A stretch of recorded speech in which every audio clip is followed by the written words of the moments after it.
En realidad es una serie donde buscamos recordar que la historia de la Navidad no comienza en Belén, sino mucho antes, en las páginas de los profetas. En estos días, cuando escuchamos la palabra Navidad, ¿en qué pensamos? En luces, en regalos. Hoy nuestra iglesia ya está decorada, se ve bonita, nos emociona. Pensamos en reuniones familiares, en cenas especiales. Estamos en modo Jingle Bell, ¿verdad? Estamos con nuestra mente el tuki tuki tuki todo el tiempo. Vamos al súper y está sonando el burrito sabanero, ¿verdad? Pero también estas cosas pueden hacernos olvidar algo muy importante. La Navidad no empezó como una temporada cálida y decorada, sino como una promesa en tiempos oscuros. Los profetas vivieron en épocas difíciles, con pueblos confundidos, con sociedades rotas, con corazones endurecidos. Pero aún así, Dios no dejó de hablar. Y cada vez que lo hacía, anunciaba que Él mismo vendría un día a rescatar, a sanar y a restaurar a su pueblo. Cada profecía era como una luz en medio de la niebla, una promesa firme, un recordatorio, un anticipo de que el Mesías vendría. Y esta serie busca justamente esto, preparar nuestro corazón para la Navidad mirando hacia atrás, a esas palabras antiguas que señalaron la llegada de Jesús mucho antes de que el mundo escuchara el llanto del niño recién nacido en Belén. Así que vamos a abrir nuestras Biblias en Amós, capítulo 9, versículos del 7 al 15. Amós, capítulo 9, versículos del 7 al 15. Si usted no trajo Biblia, puede leer los versículos en las pantallas. Amós, capítulo 9, versículos del 7 al 15. Dice la palabra del Señor: pueblo de Israel, ¿acaso ustedes no son lo mismo que los cusitas para mí? Afirma el Señor. ¿No hice yo que Israel subiera de Egipto y que los filisteos vinieran de Caftor y los arameos de Kir? Ciertamente los ojos del Señor omnipotente están sobre este reino pecador. Lo barreré de la faz de la tierra. Sin embargo, no destruiré del todo a la descendencia de Jacob, afirma el Señor. Ordenaré que la casa de Israel sea sacudida entre todas las naciones, como se sacude el trigo en un colador, sin que caiga un solo grano en la tierra. Todos los pecadores de mi pueblo morirán a espada, los que dicen, no vendrá sobre nosotros ningún mal. En aquel día levantaré la choza caída de David, repararé sus brechas, restauraré sus ruinas y las reconstruiré tal como era en tiempos pasados, para que posean lo que quede de Edom y a todas las naciones que llevan mi nombre, afirma el Señor que hará estas cosas. Vienen días, afirma el Señor, en que el que ara alcanzará al que cosecha y el que pisa las uvas al que siembra la semilla. Los montes destilarán vino nuevo y todas las colinas se derretirán. Traeré de regreso a mi pueblo Israel del desierto. Ellos reconstruirán las ciudades arruinadas y vivirán en ellas. Plantarán villas y beberán su vino. Cultivarán huertos y comerán su fruto. Los plantaré en su propia tierra. Nunca más volverán a ser arrancados de la tierra que les he dado, dice el Señor tu Dios. Amós es un profeta difícil de asociar con la Navidad, ¿no les parece? Estas palabras que acabamos de leer son complicadas porque Amós no es Isaías. Amós no trae canciones, Amós trae golpes de realidad. Isaías nos regala visiones hermosas, pero Amós nos despierta cuando estamos dormidos espiritualmente. Y para entrar un poco al contexto de Amós, él era un campesino de Judá. Él no era un profeta profesional. Dios lo envió al reino del norte en una época en donde por fuera Israel parecía brillante, la economía estaba fuerte, los templos estaban llenos, la gente participaba fielmente en los rituales religiosos, pero por dentro pasaba algo El pueblo estaba lejos de Dios. Había injusticias, había indiferencia ante las personas que estaban necesitadas, había hipocresía espiritual, autosuficiencia, corazones endurecidos. Israel creía que todo estaba bien porque Dios estaba con ellos, aunque vivían como si Dios no les importara en absoluto. Por eso Dios levanta a Amós para mostrarles y mostrarnos que no basta con tener estabilidad si el corazón está desordenado por dentro. Pero aquí es donde aparece la esperanza. Amós no es un profeta del desánimo. Detrás de las palabras fuertes que leímos hay también una promesa importante. Dios no dejará que la historia termine en ruinas. Él mismo promete intervenir, Él mismo promete levantar lo caído, Él mismo promete cumplir lo que anunció sobre el Mesías que vendría de la línea de David. Y justamente eso es Navidad. Navidad es Dios entrando en un mundo roto para restaurarlo. Es Dios mostrando que aunque nosotros colapsamos, Él no se rinde, Él reconstruye. Por eso, antes de ver la belleza de la restauración, Amós nos invita a algo necesario: mirar con honestidad nuestra condición. Porque toda verdadera Navidad comienza cuando Dios nos muestra por qué necesitamos tanto de un Salvador. Y eso lo veremos hoy en este sermón titulado La restauración del Mesías, dividido en los siguientes 3 puntos. Punto número 1, el Mesías confronta nuestro pecado. Punto número 2, el Mesías repara nuestras ruinas. Y el punto número 3, el Mesías nos restaura para siempre. Punto 1, el Mesías confronta nuestro pecado. Punto 2, el Mesías repara nuestras ruinas. Y punto 3, el Mesías nos restaura para siempre. Así que vamos al primer punto: el Mesías confronta nuestro pecado.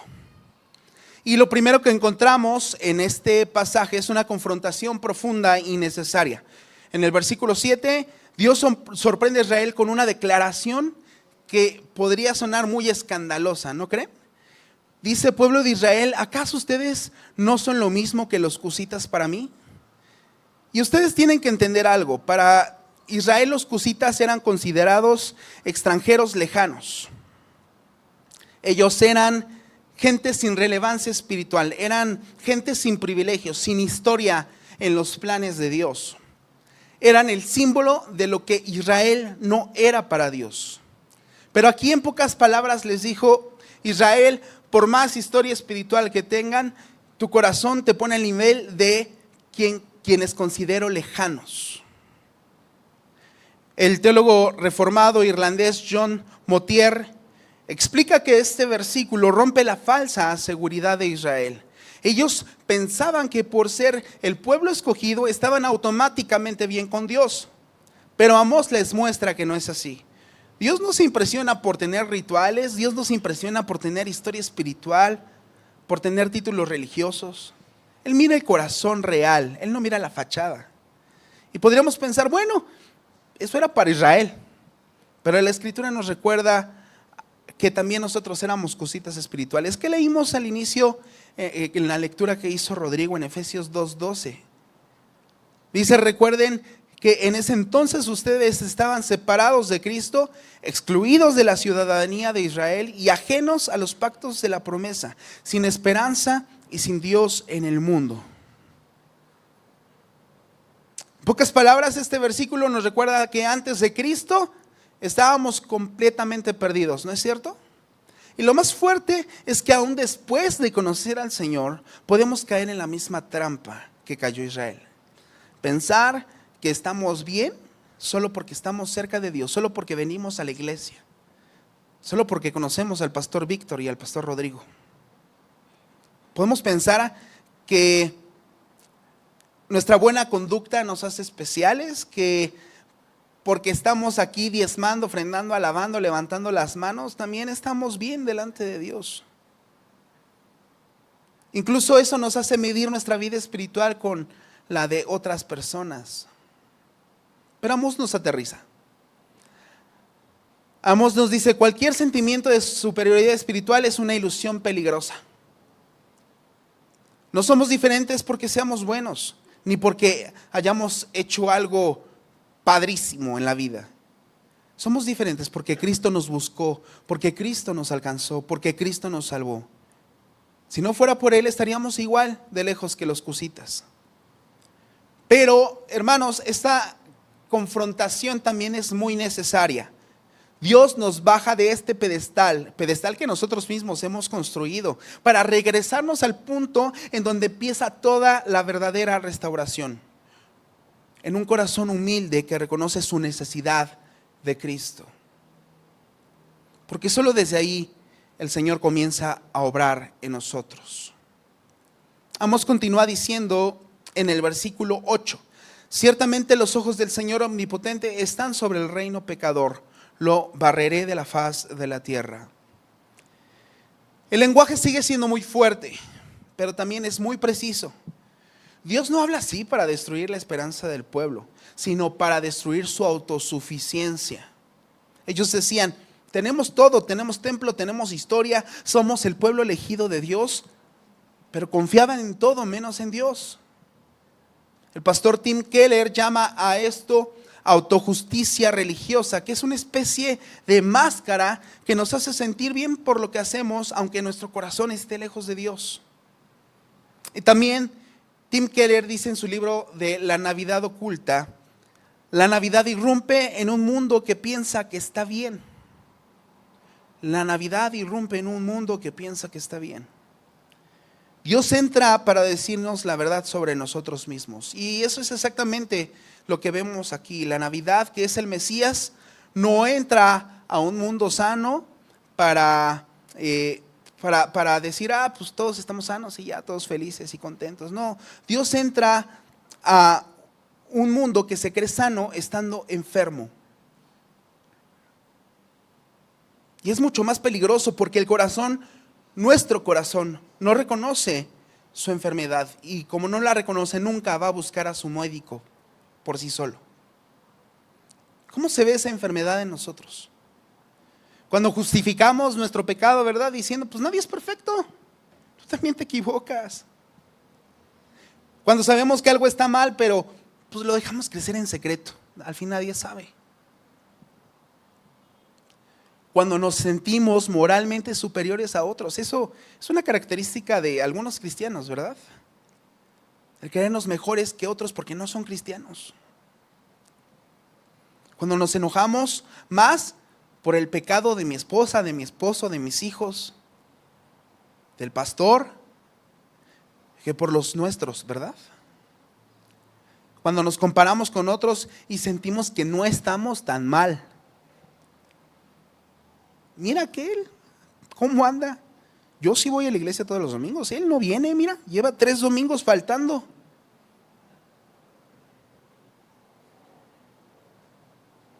Y aquí vale la pena detenernos un momento y mirar nuestro corazón con sinceridad. ¿No es cierto que todos en algún punto hemos pensado así? ¿No es cierto? ¿No es verdad que aunque no lo digamos, en el fondo creemos que estamos mejor que otras personas?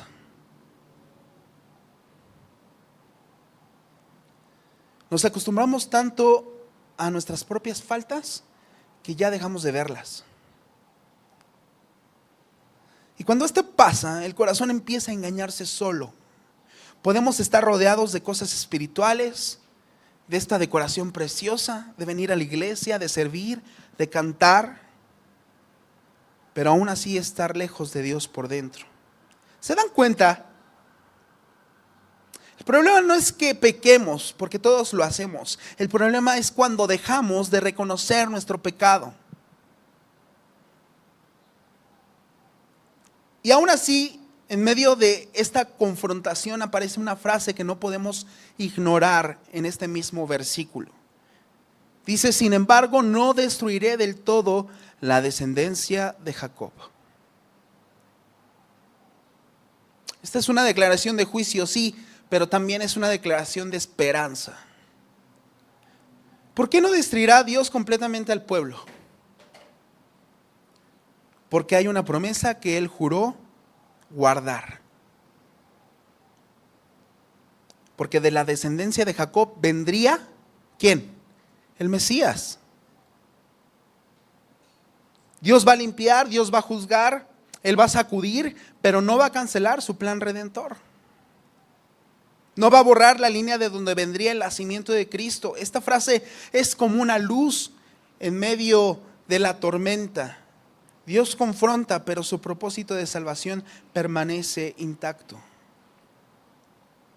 Y después de esta frase llena de esperanza, Amós nos muestra cómo Dios llevará a cabo esa purificación necesaria. Los versículos 9 y 10 lo explican, pero no simplemente repiten la idea del versículo 8, la desarrollan y la aterrizan. Fíjense, el versículo 9 dice: ordenaré que la casa de Israel sea sacudida entre todas las naciones, como se sacude el trigo en un colador, sin que caiga un solo grano en la tierra.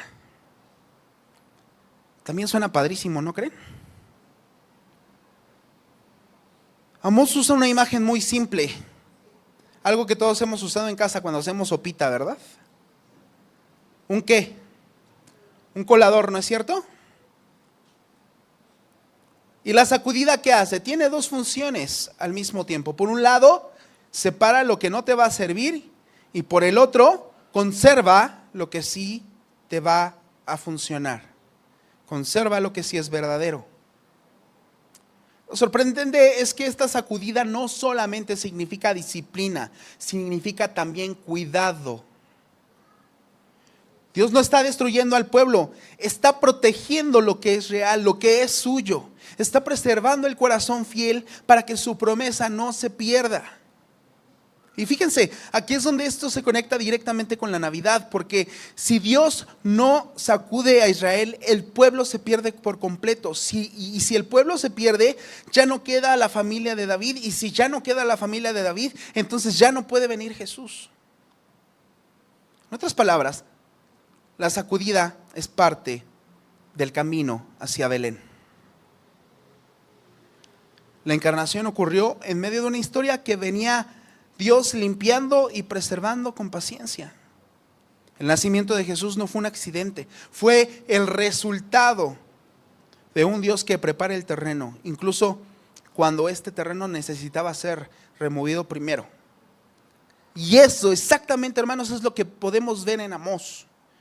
Dios ajustando, Dios confrontando, Dios ordenando la historia para abrir paso al Salvador.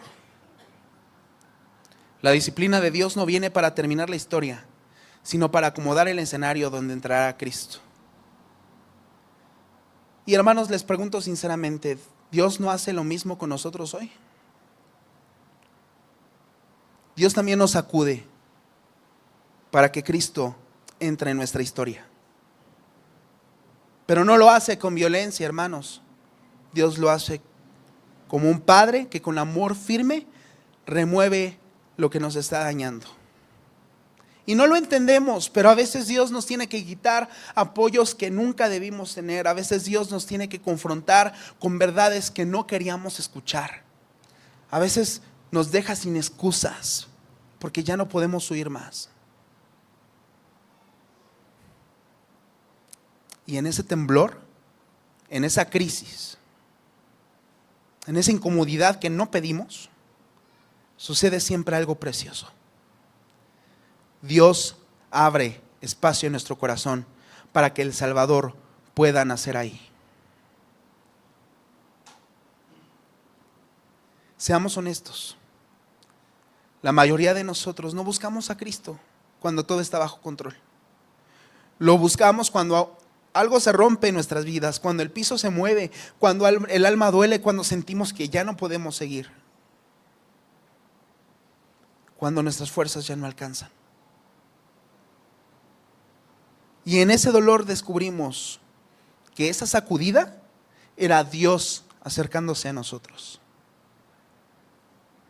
moviéndonos de donde estábamos para llevarnos a donde Él sabía que necesitábamos estar.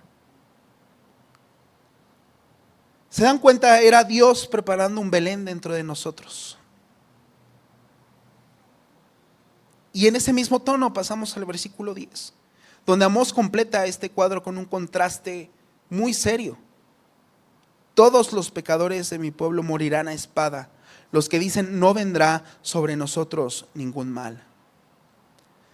Y estos de los que habla el versículo no son los peores pecadores, no son los más inmorales, eran los más orgullosos. Los que decían, nosotros no nos va a pasar nada, nosotros estamos bien. Dios no nos va a juzgar. Esa es la falsa seguridad, la confianza hueca, la ilusión peligrosa de que porque estamos cerca de las cosas de Dios, estamos bien con Dios. ¿Se dan cuenta que la soberbia nos impide reconocer nuestra necesidad de Cristo? Jesús puede entrar, pero el orgulloso no lo verá. Jesús puede hablar, pero el orgulloso no lo va a escuchar. Jesús puede salvar, pero el orgulloso no querrá, no le gustará ser salvado. Por eso Amós es tan directo. Porque antes de sanar, Dios tiene que quebrar la ilusión de la autosuficiencia. Antes de restaurar, Dios tiene que desarmar nuestras excusas. Antes de reconstruir, Él tiene que destruir lo que nos mantiene ciegos. Por eso la sacudida del versículo 9 y la advertencia del versículo 10 van juntas. Dios sacude para preservar a los suyos, pero la soberbia impide que el corazón responda a esa gracia. Así que, si el Mesías confronta nuestro pecado, vamos a ver ahora que también repara nuestras ruinas. Pasamos al punto 2. El Mesías repara nuestras ruinas. Ahora vamos a leer, por favor, los versículos 11 y 12 de Amós 9.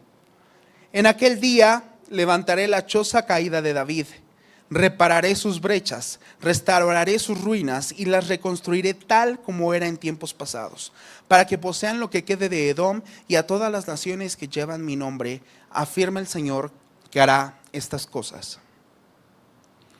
Leemos entonces que después de la confrontación, Amós cambia el tono de una manera tan sorprendente que esto de verdad debe ser uno de los giros más hermosos en todos los profetas. Ahora Amós nos muestra que hace todo esto ¿para qué? Para reconstruir lo que estaba derrumbado. ¿Se fijaron? El sujeto de cada acción es Dios mismo. Él dice levantaré, repararé, restauraré, reconstruiré. No les dice Israel, les dejo estas instrucciones para que ustedes solitos se reconstruyan. Dios no les pide que arreglen sus ruinas. Dios lo va a hacer en ellos. Y entonces puede surgir una pregunta importante. ¿Qué es la choza caída de David? Los israelitas esperaban un reino glorioso, pero Dios les recuerda que su palacio ahora es una choza colapsada. David representa la realeza, el pacto con Dios, de Dios con su pueblo, la promesa del Mesías, el linaje por el cual vendría Jesús. Pero todo esto, por causa del pecado, está en ruinas. La casa de David era un proyecto humano colapsado, pero una promesa divina viva. Aunque Israel destruyó su propia casa, Dios no abandonaría su promesa, ¿recuerdan? Cuando Amós dice, levantaré la choza caída, está anunciando que del linaje derrumbado de David, Dios levantaría un rey. ¿Ese rey quién es? Es Jesús.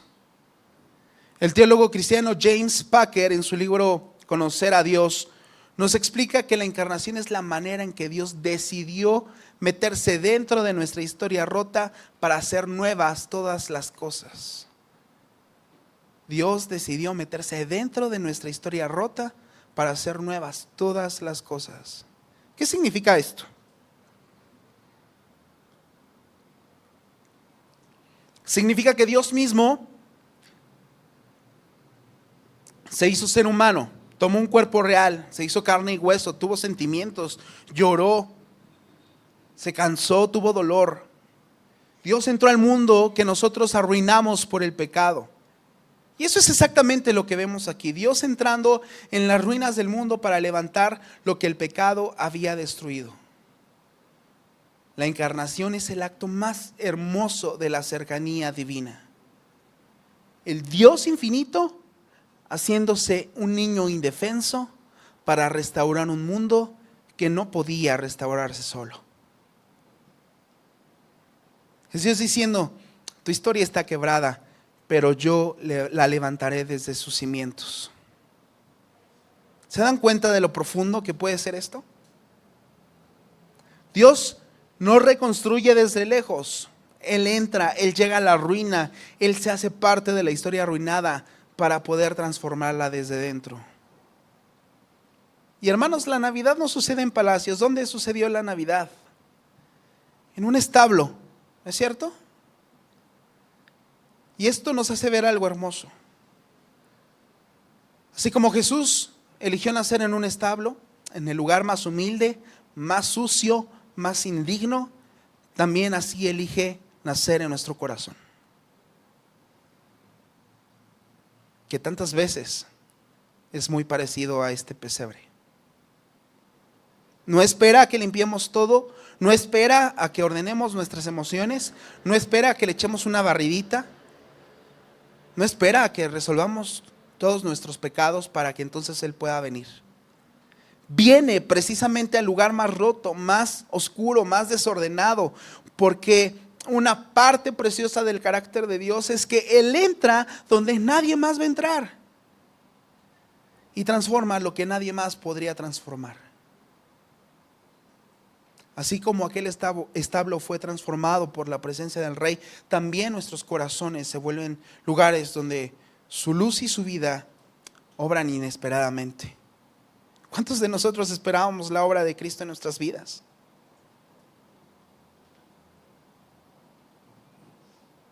Y esto no ocurre cuando estamos estables. No llega en tiempos de fortaleza humana, llega cuando nuestros corazones están por colapsar. Dios repara precisamente donde nadie ve solución. Justo ahí donde vemos que Navidad nos habla más fuerte, porque Navidad no dice cambia para que Dios venga, sino Dios vino para cambiarte. Y Amós continúa diciendo que Dios repara nuestras brechas, restaura las ruinas y reconstruirá tal como era en tiempos pasados. Pero esto no significa volver a como estábamos antes, significa una restauración real. Dios no quiere que regresemos a un punto neutro, sino que nos lleva a lo que Él siempre quiso para nosotros desde el principio. Que seamos personas que viven cerca de Él, que encuentran su identidad en Él y que nuestra vida pueda reflejar su amor porque hemos sido transformados por su gracia. No se trata de portarnos mejor, no se trata de ser buenas personas, sino de que Dios hace en nosotros lo que ni siquiera sabíamos que necesitábamos, ¿no es cierto? Por eso este punto no solo describe al Israel antiguo, sino también nos describe a nosotros. Nuestras ruinas también pueden ser restauradas. Y quizá este ejemplo que les quiero poner sea muy sencillo, pero es muy efectivo. Y quizá también a ustedes les pase lo mismo en estas fechas, si no, mis respetos. Pero cada año yo soy el primero en poner las luces en las fachadas y en las paredes de mi casa. El 3 de noviembre ya estoy pensando en qué voy a poner, si no es que ya lo estoy poniendo. Mi esposa no me tiene que suplicar porque vaya a comprar adornos, más bien yo le digo, vamos de una vez y antes de que la gente se acapare todo, ¿verdad? Y las pongo padrísimas y estoy tan emocionado. Pero ¿qué creen que me pasa con las luces? Si les pasa van a saber, se me caen. Y ahí voy yo, como buen mexicano, probando de todo. Cinta doble cara, cintillos, clips, pegamento del que sí pega, del que pega de locura. Preguntándole a ChatGPT qué le puedo poner para que se caigan, mandándole foto para que sepa de qué material está hecho. Viendo tips en TikTok, ¿verdad? Y ahí estoy yo, subiendo, bajando, volviendo a pegar, frustrado, enojado, dando seguro que ahí va a quedar. ¿Y qué creen que pasa? Otra vez las vuelvo a ver en el piso. ¿Saben por qué? Porque por más que yo quiera arreglarlas, lo que hago es parchar. No estoy reconstruyendo. Las luces necesitan algo más sólido que mis buenas intenciones y mi creatividad para pegar cosas. Y justo es ahí donde esta imagen conecta con lo que Amós nos está enseñando. Porque muchos de nosotros hacemos con el alma lo que yo hago con mis luces. Intentamos sostener nuestra vida con parches, con buena voluntad, con esfuerzos personales, con cinta doble cara espiritual. Le damos arreglitos superficiales a nuestras ruinas como si eso fuera suficiente. Pero ¿qué creen que pasa? Tarde o temprano nos damos cuenta que no importa cuántos parches le pongamos, nuestras ruinas no se sostienen solas. Y aquí es donde entra el Evangelio. Porque el Evangelio no maquilla nuestras ruinas, el Evangelio las reconstruye. ¿Cómo lo hace? No es a través de un consejo moral, no es a través de una frase motivacional, no es a través de usted puede y lo hará, sino a través de la obra completa de Cristo. Jesús vivió la vida perfecta que nosotros no podemos vivir, murió la muerte que nosotros merecíamos y resucitó para darnos una vida que solos jamás podríamos reconstruir. Eso es lo que reconstruye, hermanos. Su vida en lugar de la nuestra. Su justicia por nuestra culpa. Su poder donde estaba nuestra ruina. Dios no solo repara lo roto, crea algo nuevo desde la obra de su Hijo. Y el versículo 12 continúa diciendo, para que posean lo que quede de Edom y a todas las naciones que llevan mi nombre. Esto es crucial.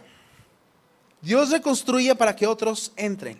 La restauración de la casa de David no era solo para Israel, era para que todas las naciones fueran alcanzadas por el Mesías. Y un punto muy importante mencionar aquí es que Edom representa a los enemigos de Israel. ¿Se dan cuenta? Hasta los enemigos están en la lista de los que serían alcanzados. Según Romanos 5:10, nosotros, ¿qué éramos? Enemigos de Dios antes de Cristo, ¿no es cierto? No éramos neutrales, no éramos gente buena, desorientada. Éramos opositores en nuestro corazón, indiferentes a su voluntad, rebeldes a su autoridad. Y no me hagan esa cara, porque todos fuimos rebeldes en algún momento. Todos nos resistimos a la obra de Cristo. Pero el Mesías no se anda con rodeos. Él viene precisamente a reconciliar enemigos, a traer de vuelta a quienes estaban lejos, a incluir a los que jamás hubieran podido estar por un mérito propio. Y creo que nos aplica a todos, ¿verdad? Su restauración es tan grande que alcanza incluso a quienes se ponen en contra de Él. Cuando Cristo repara nuestras ruinas, no es solo para sanarnos, también es para que otros vean su obra en nosotros y también corran hacia Él. Si hoy alguien aquí piensa, mi vida está en ruinas, pero ¿saben qué? Nadie puede hacer nada conmigo. Aquí estamos los testimonios de que Dios puede hacer algo con nosotros. Dios reconstruye lo que el pecado destruyó. Él no se aleja del quebranto, actúa en medio de él. No es indiferente, Él es redentor. Y hay algo más que no podemos pasar por alto. Si el Mesías entra en nuestras vidas, no es solo para remendar lo que está quebrado, sino para establecer algo que no se volverá a derrumbar. Dios no repara para que volvamos a caer en lo mismo. Dios repara para que podamos vivir en una nueva realidad. La obra de Cristo no termina en levantarnos del polvo, termina en plantarnos sobre la roca firme que es Cristo. Así como Israel no fue restaurado para seguir igual, nosotros tampoco somos alcanzados por gracia para seguir construyendo sobre nuestros escombros. La gracia que salva es también la gracia que sostiene. Y si el Mesías confronta nuestro pecado y repara nuestras ruinas, entonces también promete una restauración que nada lo podrá deshacer. Y con esta esperanza entramos al tercer punto. El Mesías nos restaura para siempre. Leamos el versículo 13.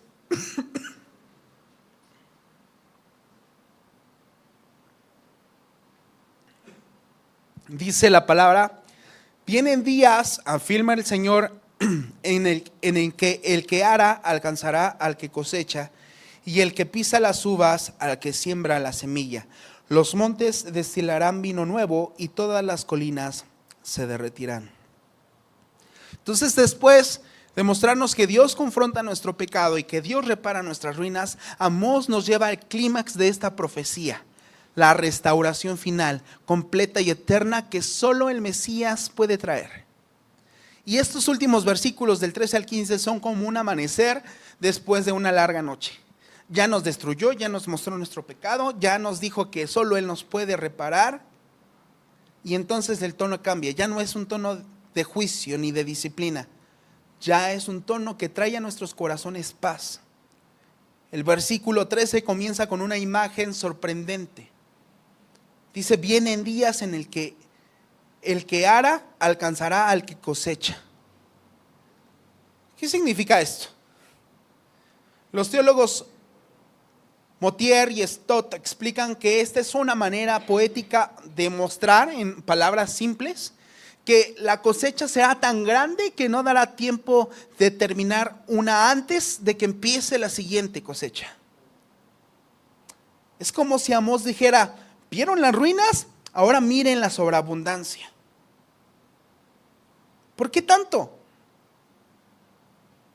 Porque el Mesías no solo viene a remediar, viene a rebosar.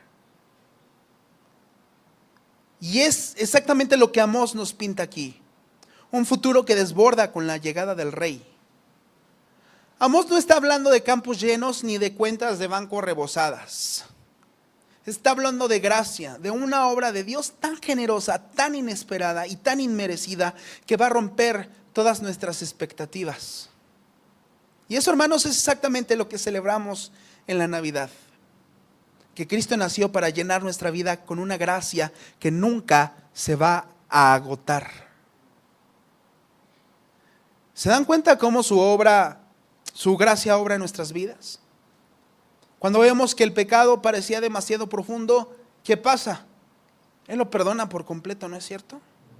Que la culpa que teníamos desde hace años por algo que hicimos, Él la cubre con su justicia.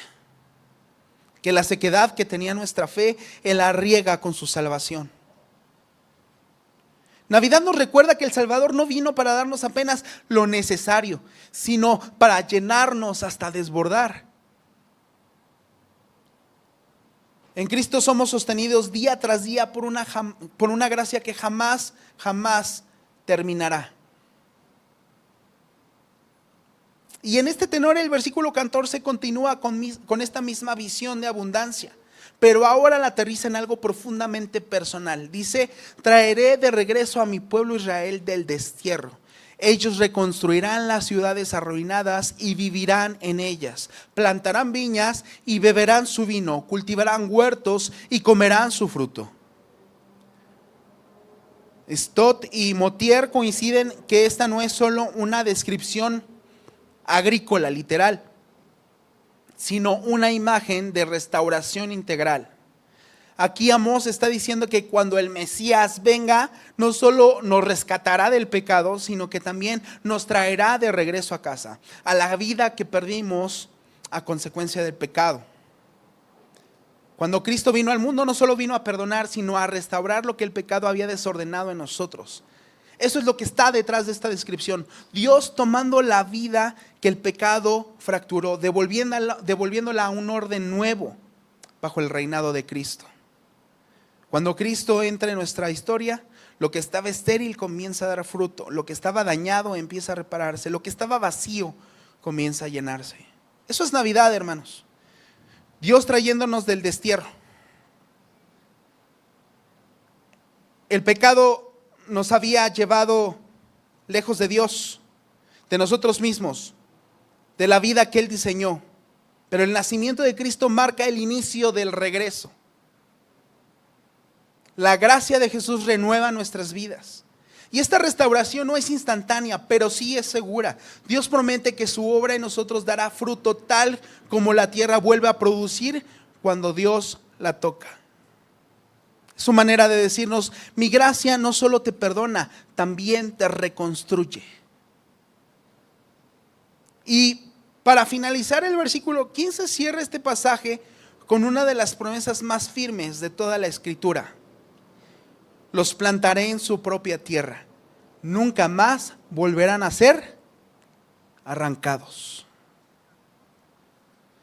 Los comentaristas como Motier y Packer coinciden en que esta promesa mira más allá de Israel como nación, mira hacia el reino del Mesías, de donde Dios planta su pueblo en una relación eterna e inquebrantable. Lo que Amós describe aquí no puede referirse a una restauración política o geográfica de Israel, porque esto no ha ocurrido literalmente. Si nosotros vemos la historia, Israel volvió a ser esparcido después del exilio y nunca ha tenido una estabilidad completa como nación. No ha vivido un reino estable, no ha sido permanente.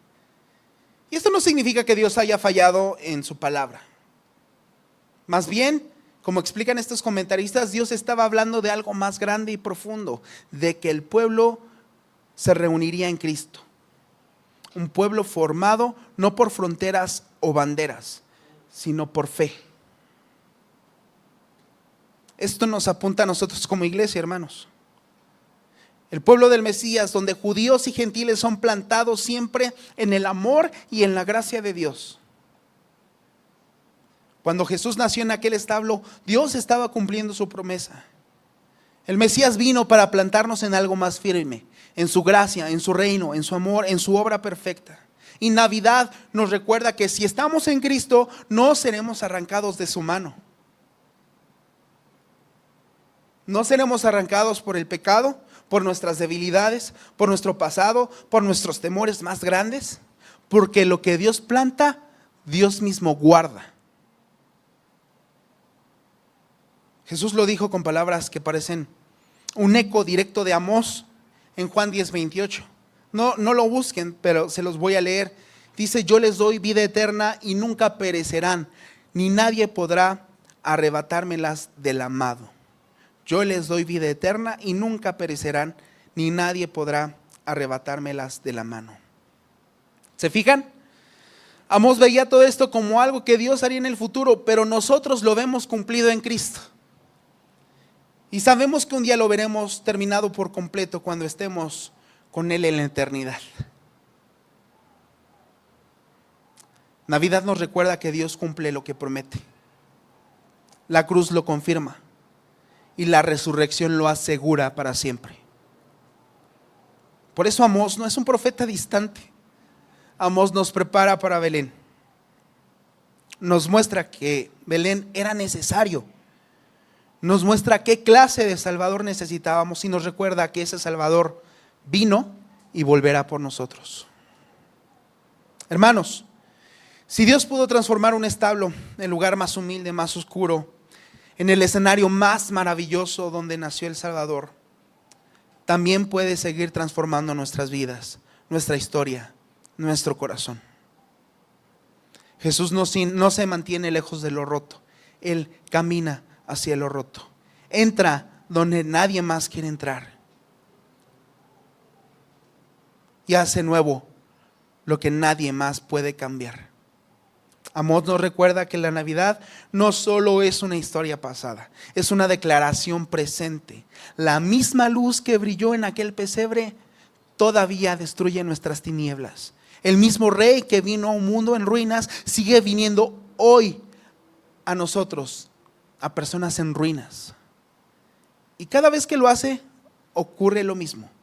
Nos confronta, nos reconstruye y nos restaura para siempre. Familia, que esta Navidad escuchemos la voz del Dios que nació para salvar, del Rey que reconstruye el pecado que el pecador derribó, y del Salvador que nunca abandona a los suyos. Que esta Navidad escuchemos la voz del Dios que nació para salvar y del Salvador que nunca abandona a los suyos. Vamos a orar. Señor, Dios nuestro, Padre,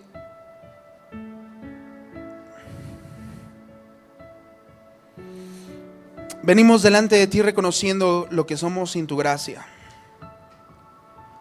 Señor, pecadores necesitados, con culpas, con temores, personas que nos sentimos indignas de estar delante de ti, incapaces de levantarnos por nuestras propias fuerzas. Señor, hoy confesamos como iglesia nuestra soberbia, nuestras evasiones, nuestras ruinas ocultas. Padre, hoy rogamos a ti que tengas misericordia de nosotros. Y te agradecemos, Padre, porque no nos dejaste en nuestra miseria, sino que has enviado al Mesías prometido, cuyo nacimiento celebramos en esta Navidad, para entrar en nuestra historia, para restaurarnos, para ver cómo Él puede reparar lo que jamás podríamos imaginar en nuestras vidas. Señor, te pedimos que sigas levantándonos por el poder de tu cruz. Afírmanos en tu gracia y haznos vivir para tu gloria, mientras esperamos el día en que tu restauración sea plena, sea eterna y sea completa. En el nombre de Jesús nuestro te lo pedimos. Amén.